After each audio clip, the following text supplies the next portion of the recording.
여수까지 왔네요. 멀리 왔네요 진짜.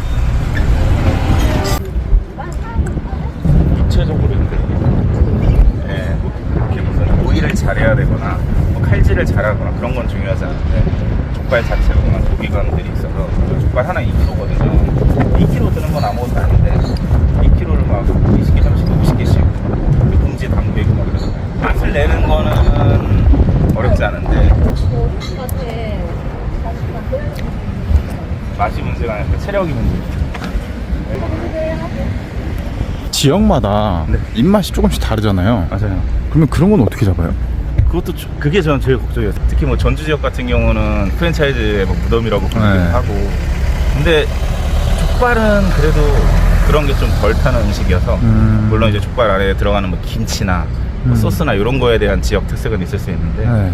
그런 건 좀 뭐 변형도 가능한 부분이니까. 근데 족발 맛 자체에 대한 호불호로 지역 차는 크지 않는 편이긴 해요. 사람들이 이해를 못해요. 배달 수수료 때문에 그런 거예요. 배달 수수료 때문이 제일 크죠. 그리고 이제 인건비랑 식자재인데, 식자재가 보통 판매 가격의 30%를 잡았거든요. 예전부터 이제 요식업에서 기본 공식 같은 것들이 있단 말이에요. 네. 식자재 30%, 인건비 20%, 네. 그리고 뭐 공과금 한 10%, 그거에 맞춰줘야 수익이 난다, 그런 공식들이 있는데, 최근에는 그런 게 완전히 부서졌거든요. 요즘 요식업 창업은 거의 진짜 19 이상이 다 프랜차이즈다 보니까 물류 비용이나 본사마진 이런 게 붙고 하니까 식자재가 워낙 올랐고 또 물가도 올랐고. 근데 손님들은 막 물가 비싸다, 음식값 비싸다 계속 오른다 하지만 자영업자들은 그 식자재가 오르는 걸 자기들이 최대한 몸빵 하다가 도저히 안 될 때 음식 가격을 올리는 거거든요. 손님들은 또 올랐어 하지만 식자재는 10번 오르면 그때 참다 그 견디다 올리는 거거든요. 그러니까 선반영하는 게 아니에요. 굉장히 늦게 후반영하는 거예요, 음식 가격은.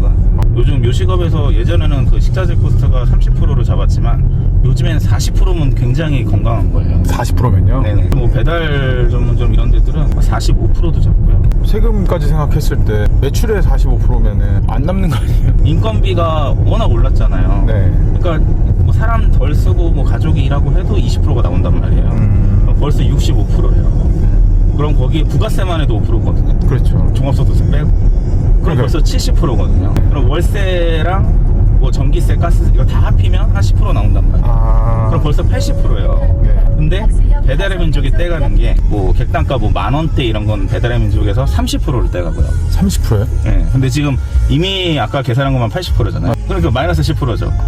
1억을 팔면 1,000만 원 손해 보는 거죠. 그러면 팔면 그래, 없어지는 거구나. 그러니까 배달은 답이 없는 거예요. 그러니까 거기서 배달 전문점이 그래도 유지하는 거는 남길 데가 이제 아무 데도 없잖아요. 네. 인건비 20%에서 남기는 거예요. 사장이 2인분, 3인분, 4인분, 5인분 뛰는 거죠.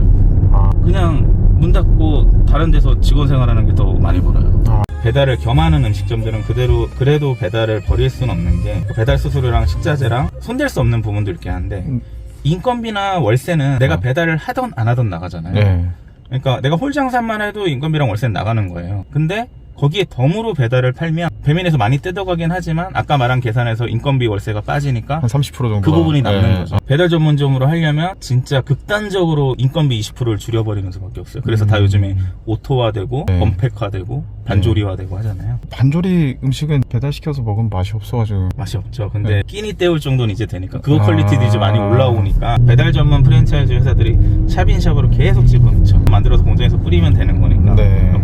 말 그대로 그냥 우리가 밀키트 사 먹는 거랑 비슷한 거고. 네, 네. 그러니까 밀키트 제품만 계속 만들어가지고 배달 전문점에 뿌리는 거예요. 그러니까 그렇게 해서 배달 장사로 수익을 내시는 분들은 수익이 많이 내는 건 불가능하고 자기 월급 정도 버는 이유가 인건비 안 쓰는 거.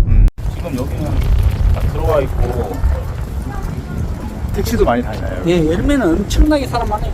네, 여름엔 많을 수밖에 없겠네요. 예, 여름에는 엄청. 주로 족발은 여름이 성수기거든요. 7, 8월이 제일 잘 돼요. 이게 또 저녁에 보면 또 달라요. 네. 저녁에 거리가 골목골목 있어서 유난히 또 사람이 밀집되어 있는 골목들이 있어서 이왕이면 그쪽으로 가요. 뷰가 좋네요. 그러니까요. 놀러 온 느낌 나는데 되게. 제가 그 1등 프랜차이즈가 있어도 들어갔던 이유가 가서 봤는데 족발 써는 친구들이 다 문신의 막 고등학생들이 있고요. 그러니까 저도 그랬어요. 여기 서빙하는 친구들이 다 외국인, 대화도 잘 안 되는 외국인들이었어요. 근데 이게 타지 사람이 아무리 뭐 이론적으로 경험적으로 본다 그래도 이게 장사 자리라는 게 무조건이 없잖아요. 네. 이게 조언을 해주는 입장에서도 되게 조심스럽고, 이건 진짜 아니다 이런 자리들은 확실한데 이건 무조건 된다 그런 자리는 또 없어서, 그런 자리는 잘 안 나오잖아요. 그런 자리를 노리려면 진짜 시간과 돈을 갖고 기다리는 수밖에 없어서 아. 제가 그 수지에 직영점 낼 때 그랬거든요. 근데 2호점 준비 다 하고 이제 그 수지 쪽에 매장을 내고 싶어서 돌다 보니까 이 자리가 너무 좋은 거예요. 코너에다가 입구에다가 사거리에다가 너무 마음에 들어서 그 자리가 부동산한테, 저는 그때 뭐 첫 창업도 아니었으니까 시간 기다리면 되니까 네. 자금도 있었고 권리 좀 있어도 상관없으니까 이 자리 나오면 연락 주세요 하고 기다린 거였어요. 얼마나 기다리셨어요 그때? 근데 또 제가 할 자리여 운명인지 오래 안 기다렸어요. 여수에서 문의가 온 거면 네. 좀 부담이 되실 것 같긴 한데.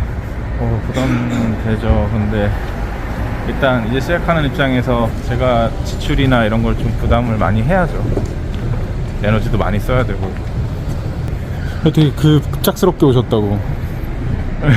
그러니까 이게 이제 지방에 여수에서 이제 족발 관심 있어, 창업 관심 있어서 알아보시다가 뭐 기존에 많이 깔린 프랜차이즈들 가보시고 맛보시고 했는데 좀 너무 별로라고 하시는 입장에서 우연히 이제 유튜브에 제가 갑자기 꽂히셔가지고 전화 오시더니 끊자마자 출발하셔서 여기까지 그냥 날라오신 거예요. 5시간 걸려서.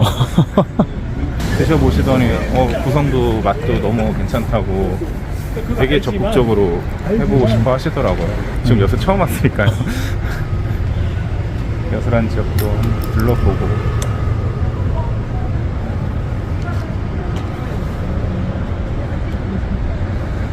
낮이랑 분위기가 좀 다르긴 한데 좀 없는 건 내 한 가지. 확실히 지방 차이가 있는 것 같아요. 이게 충청권만 가도 이렇게 번화가에 가면 유동인구가 꽤 있거든요.